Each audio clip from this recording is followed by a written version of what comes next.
Breath, the metaphor of flow. Let's begin.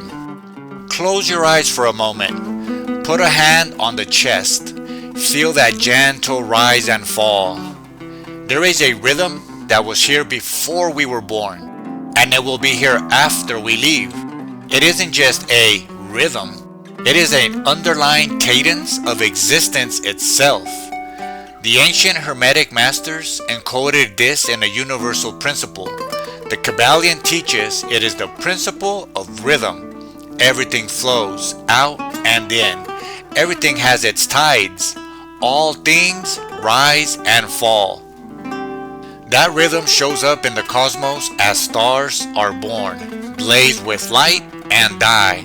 It shows up on Earth in the turning of seasons, the ebb and flow of oceans, the rise and fall of civilizations.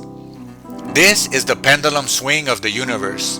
Joy and sorrow, success and setback, energy and rest. They all feel like parts of this eternal compensating motion. But we feel it most intimately and immediately in the simple silent act that sustains us, our breath. Inhale, exhale. This is our personal, portable ocean. From the very first cry to the final sigh, we're swimming in this internal sea of air. Now consider this through the lens of another Hermetic law, the principle of correspondence. As above, so below. As within, so without. This axiom reveals a profound truth. The patterns of the great cosmos are perfectly mirrored in the small cosmos of the self. If the breath is the body's ocean, then what are we? We are cells in that body.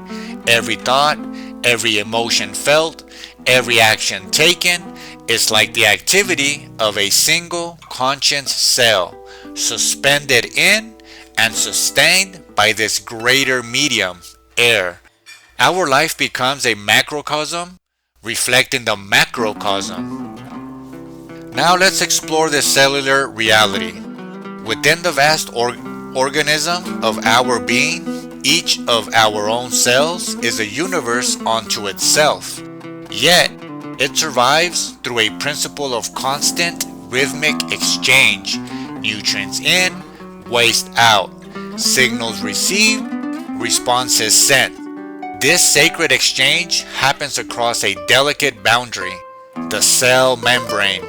This isn't a solid wall, but a dynamic, intelligent interface, a place of listening and release, of receiving from the whole and contributing back to the whole. Our breath is the physical and spiritual manifestation of this very same process. It is how the greater body of life itself flows, through the membrane of our personal self. The inhale is our reception. The exhale is our contribution. And the pause between them, that is the membrane itself, the point of intelligent, poised exchange. So, let's engage in a conscious practice. Let's align our cell with the profound rhythm of the whole body. This is more than relaxation. It feels like an act of spiritual alchemy and intelligent cooperation. Finding a comfortable position helps. Closing the eyes can work. Bringing attention to the breath, not to change it, but to witness it.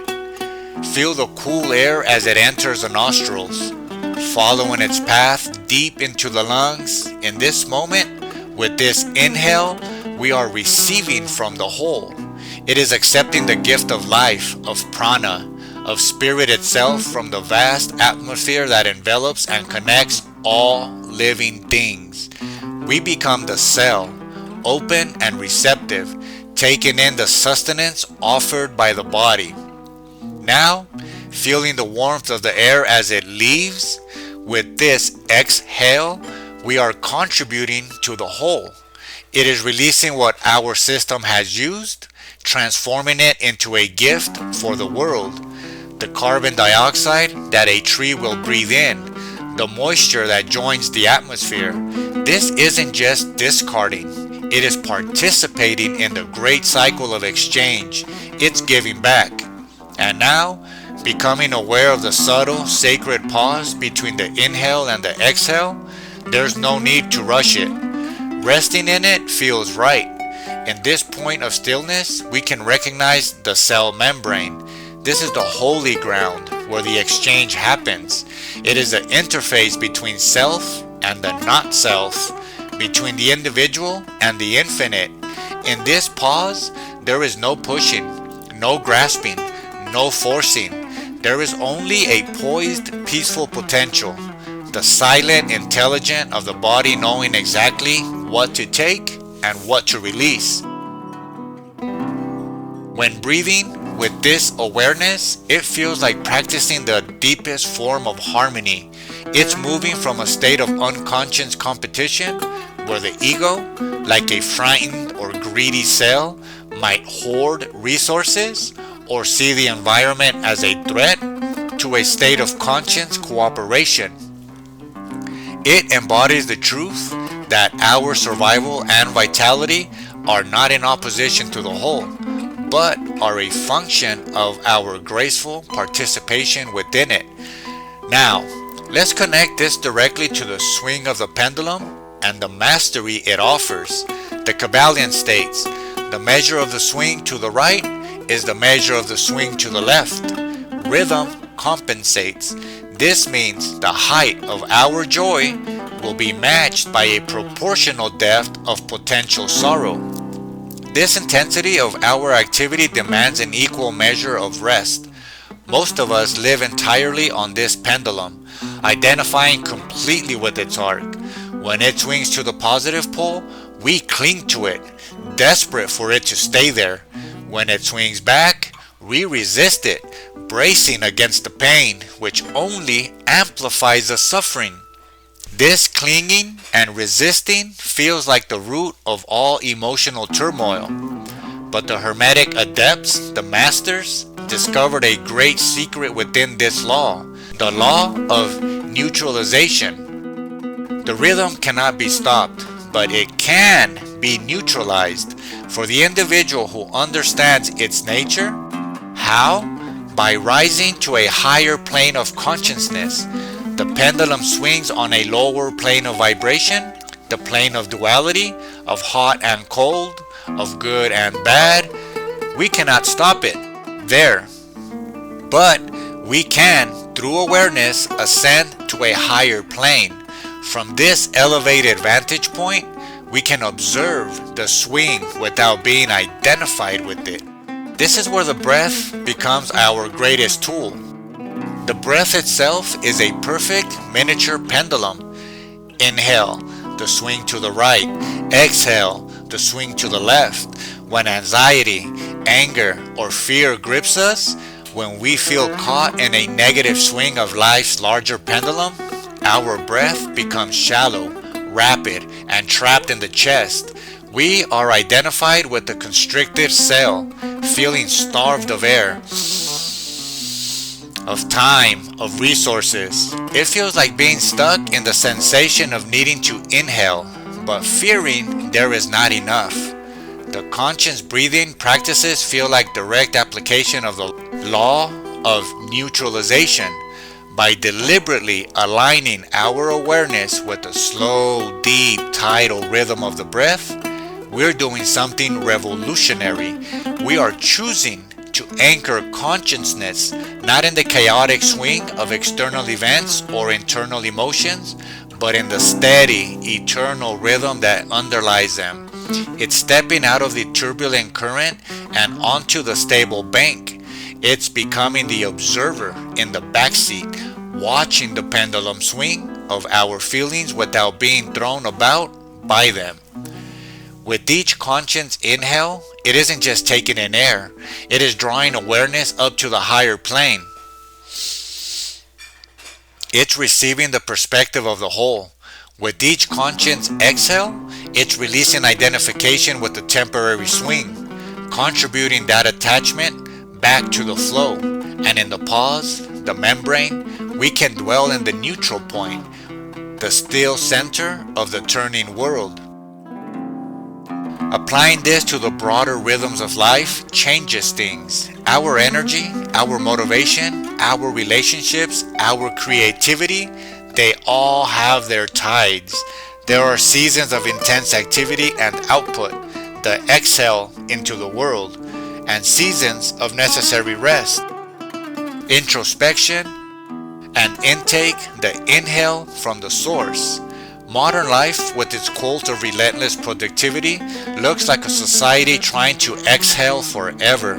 It fights the inhale, judges rest as laziness, and wonders why it is plagued by burnout, a disease of rhythmic dysfunction. This feels like the cell, the individual, the culture, rebelling against the very process that gives it life. Instead, we can become the conscious cell. When in a phase of contribution, working, creating, giving, we can breathe into that exhale, offering it fully, knowing it is part of a sacred exchange, but knowing it isn't the entirety of our being. When in a phase of need, fatigue, uncertainty, a longing for inspiration, there's no need to judge it as failure. Honoring it as the inhale feels right, opening ourselves to receive from the whole, from nature, from art, from silence, from community. It's about trusting the intelligence of the body and the universe. The breath will always change. The pendulum will always swing. But we need not be its prisoner. Our breath is the metaphor made real. It is the proof that we are never isolated. With every cycle, we are in a literal, life-giving conversation with the totality of existence. More than that, it feels like our level of liberation. Through it, we practice rising above the dualities that cause suffering. We are single, conscious selves, learning to draw sustenance from and offer our essence to the infinite body of life, all while finding an eternal footing in the peaceful, potent stillness at the center of the swing. So, we breathe, but we can breathe knowingly, breathe alchemically, letting each inhale draw awareness up to the plane of the observer, letting each exhale release entanglement with the pendulum's drama, and in the quiet pause between, resting in the immutable wisdom that we are both the cell and the ocean, the swing and the still point, the individual breath and the eternal rhythm. We are the dancer and we are the dance. There's no need to fear the flow. We can become it.